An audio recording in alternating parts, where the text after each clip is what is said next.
नमस्कार. श्री स्वामी समर्थ. उद्या आहे वर्षातील शेवटची दर्शवेळा अमावस्या. अमावस्या तिथी ही 19 डिसेंबरला शुक्रवारी पहाटे 4:59 सुरू होणार आहे आणि दुसऱ्या दिवशी शनिवारी सकाळी 7:12 अमावस्या तिथी असणार आहे. ही दर्शवेळा अमावस्या शुक्रवारी पूर्ण दिवसभर असणार आहे, त्याचबरोबर शनिवार देखील दिवसभर असणार आहे. कारण ही अमावस्या सकाळी सूर्योदयाच्या वेळी असणार आहे, त्यामुळे उदय तिथीनुसार दोन्हीही दिवशी अमावस्या दिवसभर असणार आहे. अमावस्या हा दिवस आपल्या पितरांसाठी समर्पित असतो. पितरांच्या स्मरणार्थ काही सेवा या दिवशी आवर्जून करायच्या असतात. कालच्या व्हिडिओमध्ये मी आपल्या घरामधील नकारात्मकता घालवण्यासाठी वाईट नजर, वाईट शक्तींचा त्रास होत असेल तर तो घालवण्यासाठी काही उपाय सांगितले आहेत. तो व्हिडिओ बघा, म्हणजे तुम्हाला ते उपायही कळतील आणि आपण पितरांसाठी देखील काही उपाय करायचे आहेत. अमावस्या तिथी ही पितरांसाठी समर्पित असते. अमावस्या तिथीला पितरांच्या स्मरणार्थ काही सेवा या दिवशी आवर्जून कराव्यात. प्रत्येक अमावस्येला आपले पित्र हे खाली येत असतात. त्यांना दही भाताचा नैवेद्य हा आवर्जून द्यायचा असतो.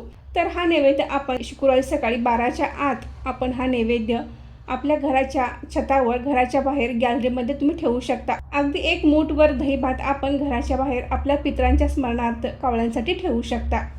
यामुळे आपल्या पितरांना सद्गती मिळते आणि ते आपल्याला अनेक आशीर्वाद देतात. शुक्रवारी दिवसभर आणि रात्री ही अमावस्या तिथी असल्यामुळे शुक्रवारी सायंकाळी आपल्याला एक दिवा लावायचा आहे. हा दिवा कणकेचा असावा. दिवा घराच्या बाहेर, आपण घरातून बाहेर पडताना डाव्या बाजूला दक्षिणेकडे तोंड करून हा कणकेचा दिवा लावायचा आहे. यामध्ये मोहरीचे तेल घालायचं आहे आणि दिव्याची वात ही दक्षिणेकडे करून पितरांसाठी हा दिवा लावायचा आहे.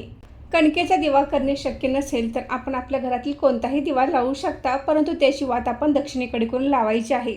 मोहरीचे तेल नसेल तर तिळाचे तेल वापरले तर चालेल, किंवा तुमच्या घरामध्ये असलेले कोणतेही तेल तुम्ही वापरू शकता. शक्यतो मोहरीचे तेल असावे.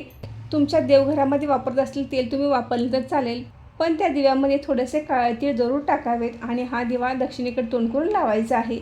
आपण घराच्या बाहेर बसून दक्षिणेकडे तोंड करून पितृस्तुती स्तोत्र म्हणायचे आहे. बाहेर बसून म्हणणे शक्य नसेल तर घरातील आतील बाजूस बसून आपण पितृस्तुती स्तोत्र जरूर म्हणावे. आपल्या पितरांचा त्रास कमी व्हावा, त्यांना लवकर सद्गती मिळावी, यासाठी अमावस्या दिवशी पिंपळ वृक्षाखाली देखील आपल्याला एक दिवा लावायचा आहे.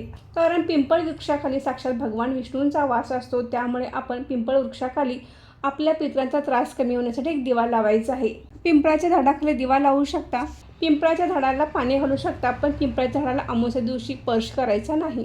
पिंपळाच्या झाडाखाली जो दिवा लावणार आहे तो दिवा मातीचा असावा आणि त्या दिव्यामध्ये आपण तिळाचे तेल घालायचं आहे.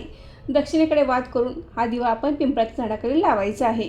पिंपळाच्या झाडाखाली दिवा लावत असताना आपण ओम पितृदेवताय नमः या मंत्राचा जप करायचा आहे आणि आपल्या पितरांचा त्रास कमी व्हावा, आपल्या पितरांना लवकर सद्गती मिळावी अशी प्रार्थना पिंपळ वृक्षाला करायची आहे.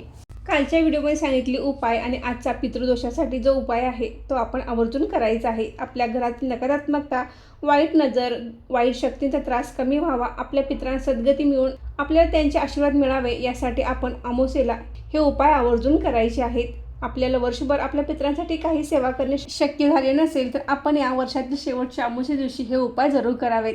मैत्रिणींनो, आजचा व्हिडिओ इथेच थांबवते. आजची माहिती कशी वाटली कमेंट करून नक्की सांगा. व्हिडिओ आवडल्यास व्हिडिओ लाईक करा, शेअर करा आणि सारिका भक्ती विश्व या यूट्यूब चॅनलला सबस्क्राईब करा. धन्यवाद.